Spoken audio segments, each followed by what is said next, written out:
से नहीं लेकर के मंत्री को ही विवश कर दिए कि इस्तीफा दे दो। भ्रष्ट पदाधिकारियों का हमेशा मनोबल बढ़ाने का ये खेल खेलते हैं। हमेशा भ्रष्ट लोगों को उच्च स्तरीय जांच करा के कार्रवाई होने की बजाय बिहार को खुला जंगल राज पहले था। जंगल राज का भी कुछ अपना नियम होता था, लेकिन अब जंगल राज नहीं, अब गुंडा राज के हवाले बिहार को कर दिए हैं। और बिहार में पूरी प्रशासनिक अराजकता है। ब्लॉक से लेके हर विभाग जिले तक खुलेआम भ्रष्टाचार चरम पर है। अचानक पहुंचे निजी कार्यक्रम में नेता प्रतिपक्ष विजय सिन्हा। एक कार्यक्रम के तहत बेगूसराय पहुंचे नेता प्रतिपक्ष विजय सिन्हा ने बिहार की वर्तमान राजनीति पर खुलकर बोला है एवं नीतीश कुमार को आड़े हाथे लेते हुए जमकर भड़ास निकाली है। कृषि मंत्री सुधाकर सिंह के इस्तीफे के संबंध में विजय सिन्हा ने कहा कि आज यह हालात बन गए हैं कि जब कोई मंत्री खुलकर भ्रष्टाचार का विरोध करता है तो नीतीश सरकार के द्वारा उस पर इस्तीफा देने का दबाव बनाया जाता है। और यही परिणाम है कि आज कृषि मंत्री सुधाकर सिंह को अपना इस्तीफा देना पड़ा, क्योंकि पिछले दिनों उन्होंने खुलकर विभागीय भ्रष्टाचार की पोल खोली थी और कहा था कि विभाग में सभी चोर हैं और हम चोरों के सरदार हैं। लेकिन उनके बयान पर जांच पड़ताल कर कार्रवाई करने के बजाय उल्टे उन्हीं पर इस्तीफा देने का दबाव बनाया जाने लगा। आज बिहार जंगल राज में नहीं बल्कि गुंडा राज में सांसें ले रहा है और नीतीश कुमार ने इसे गुंडा राज के हवाले कर दिया है। सरकार को आड़े हाथों लेते हुए उन्होंने कहा कि नीतीश कुमार अब इतने नतमस्तक हो चुके हैं कि अपनी चेतना खो चुके हैं और अभी से ही तेजस्वी यादव को मंच से मुख्यमंत्री घोषित कर रहे हैं। मीडिया के सवालों के जवाब देते हुए उन्होंने कहा कि 2023 में नहीं बल्कि अभी ही तेजस्वी बिहार के सुप्रीम सीएम बन चुके हैं और नीतीश सिर्फ कठपुतली बनकर रह गए हैं। वहीं बेगूसराय गोलीकांड के संबंध में उन्होंने कहा कि अब नीतीश कुमार के द्वारा अपराधियों एवं भ्रष्टाचारियों में भी जात पात को खोजा जा रहा है और बेगूसराय कांड के बाद एक जाति विशेष को लक्ष्य बनाकर कार्रवाई की गई और जब लोगों ने सवाल उठाना शुरू किया तब नीतीश कुमार के मुंह बंद हो गए। वहीं जब वैशाली एवं हाजीपुर की घटना सामने आई तब सरकार किंग तरफ विमूढ़ हो गई और आज कुछ भी बोलने की स्थिति में नहीं है। विमूढ़ हो गई और आज कुछ भी बोलने की स्थिति में नहीं है। आपराधिक घटनाओं के संबंध में विजय सिन्हा ने कहा कि आज पूरा बिहार अपराधियों के चंगुल में है और सिर्फ बेगूसराय ही नहीं पूरे बिहार से पुलिसिंग व्यवस्था खत्म हो चुकी और अपराधियों का राज चल रहा है। बीएनबी न्यूज़ के लिए संवाददाता दिनेश चौधरी की रिपोर्ट। हमने तो विधानसभा के अंदर कई कमेटी गठित किया भ्रष्टाचार के मामले में, प्रशासनिक अराजकता एक दरोगा के मामले में हमने पूरा बिहार देश देखा है। तो मुख्यमंत्री जी विधायिका को कमज़ोर नहीं करें, विधायिका को लज्जित नहीं करें, विधायिका की आवाज़ को दबाएं नहीं, उस पर संज्ञान लेकर कार्रवाई करें। राजद के प्रदेश अध्यक्ष कहते हैं कि 23 में मुख्यमंत्री तेजस्वी ही होंगे, सुप्रीमो से बात। 23 का क्यों, अभी ही सुपर सीएम मुख्यमंत्री तेजस्वी यादव हो गए हैं। मुख्यमंत्री ने खुद अपने भाषण में देखिए कितना नर्वस है कि एक दिन कहे मुख्यमंत्री तेजस्वी यादव बोल दिए।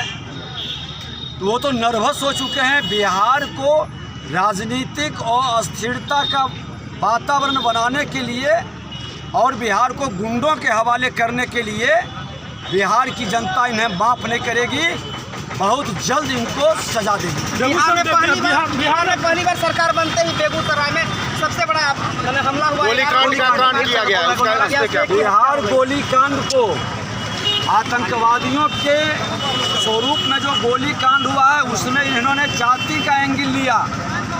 जब बिहार बेगूसराय के बाद वैशाली और आरा में होने लगा तब ये गौन हुए।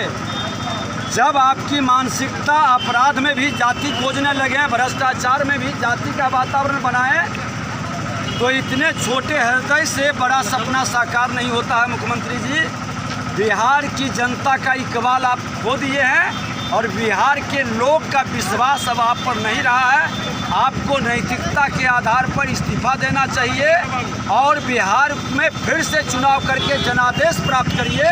उस जनादेश के माध्यम से बिहार की जनता निर्णय करेगी कि सत्ता में कौन रहेगा। बेगूसराय पुलिसिंग की जमकर सराहना किए, क्या लगता है बेगूसराय में पुलिसिंग सही है? अब ये तो यहाँ की जनता बताएगी। आज खुल करके कोई जिला बाकी नहीं है। अभी ये क्रम आगे चलेगा। हमेशा विधायिका को ये कमज़ोर करते हैं। जब मंत्री ने उठाया पदाधिकारी चोर है, भ्रष्ट है, हमको चोर का सरदार बना दिया गया, तो मुख्यमंत्री को गंभीरता से लेना चाहिए। लेकिन मुख्यमंत्री जी गंभीरता से नहीं लेकर के मंत्री को ही विवश कर दिए कि इस्तीफा दे दो। भ्रष्ट पदाधिकारियों का हमेशा मनोबल बढ़ाने का ये खेल खेलते हैं। हमेशा भ्रष्ट लोगों को उच्च स्तरीय जांच करा के कार्रवाई होने की बजाय बिहार को खुला जंगल राज पहले था, जंगल राज का भी कुछ अपना नियम होता था, लेकिन अब जंगल राज नहीं, अब गुंडा राज के हवाले बिहार को कर दिए हैं। और बिहार में पूरी प्रशासनिक अराजकता है। ब्लॉक से लेके हर विभाग जिले तक खुलेआम भ्रष्टाचार चरम पर है। हमने तो विधानसभा के अंदर कई कमेटी गठित किया है भ्रष्टाचार के मामले में। प्रशासनिक अराजकता एक दरोगा के मामले में हमने पूरा बिहार देश देखा है। तो मुख्यमंत्री जी विधायिका को कमज़ोर नहीं करें, विधायिका को लज्जित नहीं करें, विधायिका की आवाज़ को दबाएं नहीं, उस पर संज्ञान लेकर कार्रवाई करें। राजद के प्रदेश अध्यक्ष कहते हैं कि 23 में मुख्यमंत्री तेजस्वी ही होंगे, सुप्रीमो से बात। 23 का क्यों, अभी ही सुपर सीएम मुख्यमंत्री तेजस्वी यादव हो गए हैं। मुख्यमंत्री ने खुद अपने भाषण में देखिए कितना नर्वस है कि एक दिन कहे मुख्यमंत्री तेजस्वी यादव बोल दिए।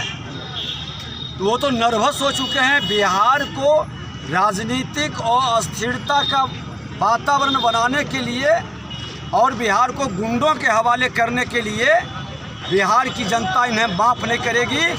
बहुत जल्द इनको सजा देगी। बिहार में पहली बार सरकार बनते ही बेगूसराय में सबसे बड़ा हमला हुआ। गोलीकांड का कांड किया गया, उसका रास्ते क्या? बिहार गोलीकांड को आतंकवादियों के स्वरूप में जो गोलीकांड हुआ है उसमें इन्होंने जाति का एंगल लिया। जब बिहार बेगूसराय के बाद वैशाली और आरा में होने लगा तब ये गौन हुए। जब आपकी मानसिकता अपराध में भी जाति खोजने लगे, भ्रष्टाचार में भी जाति का वातावरण बनाए, तो इतने छोटे हृदय से बड़ा सपना साकार नहीं होता है। मुख्यमंत्री जी, बिहार की जनता का इकबाल आप खो दिए हैं और बिहार के लोग का विश्वास अब आप पर नहीं रहा है। आपको नैतिकता के आधार पर इस्तीफा देना चाहिए और बिहार में फिर से चुनाव करके जनादेश प्राप्त करिए। उस जनादेश के माध्यम से बिहार की जनता निर्णय करेगी कि सत्ता में कौन रहेगा। बेगूसराय में पुलिसिंग की जमकर सराहना की है, क्या लगता है बेगूसराय में पुलिसिंग सही है? अब ये तो यहाँ की जनता बताएगी। आज खुल करके कोई जिला बाकी नहीं है। विधायिका की आवाज़ को दबाएं नहीं, उस पर संज्ञान लेकर कार्रवाई करें। राजद के प्रदेश